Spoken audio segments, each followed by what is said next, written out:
बेताळ गण्या वर्गात झोपून राहिला का बे तू? ओ ओ श्याम्या, उठू त्या गण्याले. ओ गण्या उठणं, सर आले ना. वर्गात झोपून राहिला का बे तू? ओ गण्या उठणं, अबे सर आले ना बे. अबे सायचा माझ्या डोळ्याला लागला होता का बे श्याम्या? का बे गण्या मूर्खा, शाळेत झोपायला येतं का बे तू? नाही हो सर, मी झोपलो नव्हतो ना राजा. तुम्हीच तर म्हणता ना की बा मोठे सपन पा, रात्री सपन नका पाहू तर दिवसाचं सपन पा. तर बा मी सपन पाहून राहिलो. आणि तुम्ही म्हटलं होतं ना की बा लहान नाही पाहायचं, मोठं सपन पाहायचं. मग लहान सपन जर पाहायचं असेल तर मग डुलकी येते.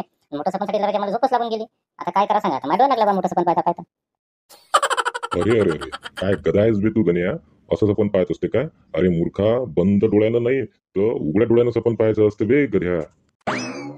हा सर, हा गण्या आहे ना गधा झाले का? मला बी नेहमीच म्हणते दिवसा, चल आपण सपन पाहू, चल झोप आता. मला आता वर्गात बी म्हणत होता आपल्याला चांगलं मोठं सपन पाहायचं आहे, चल झोप बरं आता म्हणे. हाव ना लेकाचा मूर्ख गाढव. अहो सर, तुम्ही जे म्हणता तसं आम्ही करतो बा. पण आता मला समजलं किंवा तुम्ही जे म्हणता ना ते बिलकुल नाही करायला पाहिजे. हा, तुम्ही कुठं सांगता, चुकीचं सांगता. तुमचं ऐकलं ना की राजा नेहमीच मला राफतच येते, राजा मला मारच खा लागते. हा, काय बोलून राहिला बे गण्या तू? अहो सर, मग तुम्ही आम्हाला काय सांगितलं होतं किंवा संकटाचं नेहमी हसत हसत स्वागत करायला पाहिजे, बरोबर सांगितलं होतं ना तुम्ही आम्हाला. हा मग अहो कायचं मग सर, बा आपले ते इतिहासाचे सर आहेत ना मानकर सर, ते राजा संकट आहेत ना बा माझ्यासाठी, मला तर नेहमीच कुथाळत राहतात ते.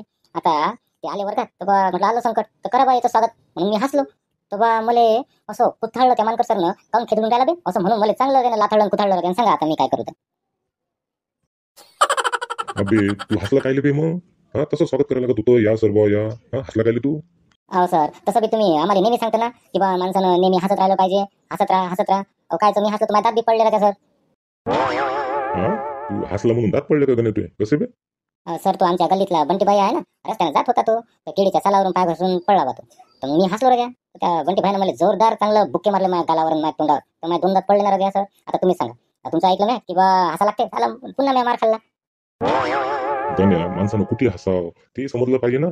तो त्या गल्लीतला कोणता बंटी भाऊ आहे तो पडला तर तुला काय हसायला पाहिजे? हा, त्याची फजिती झाली तो खाली पडला तर. त्याचा एक प्रकारे तो अपघात झाला.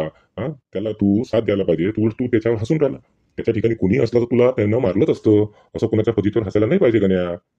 अहो सर, मी नाही हसलो ना तरी बी मी मार खातो. तुमचं ऐकून तुम्ही जे जे आम्हाला सांगता शिकवता ना ते ऐकलं की मी मारच खातो राजा. मी नाही हसलो तरी बी मार खातो.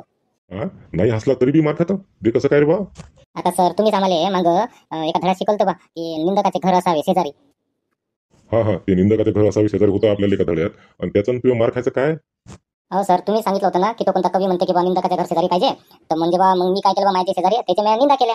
तर ते माझ्या शेजारीने मला चांगलंच कुथाळलं लाथाळलं. सांगा आता, म्हणजे मग तो कोणता कवी आहे तो म्हणते निंदकाच्या घर शेजारी पाहिजे, तर बा मी शेजारी राहून त्याचं काम करून राहिलो निंदाचं, तर मला मार खा लागला राजा. माहित बा तुम्ही काही सांगता बा, आणि ते लोक काय सांगतात आता काय ऐकायला पुरत, मार खा लागते नाही त्यामध्ये. आता माझ्या लक्षात आलं गण्या, तू बिलकुल माय नको ऐकत जाऊ. तू आता त्या इतिहासाच्या सरचा ऐकत जा. तू त्या बंटी भाऊचं ऐकत जाय, त्याच्यासोबत राहत जा. तुझे शेजारी आहेत, ती शेजारी जसं म्हणतात तसं ऐकत जाय, म्हणजे तू मार खाणार नाहीस. हा, समजलं का?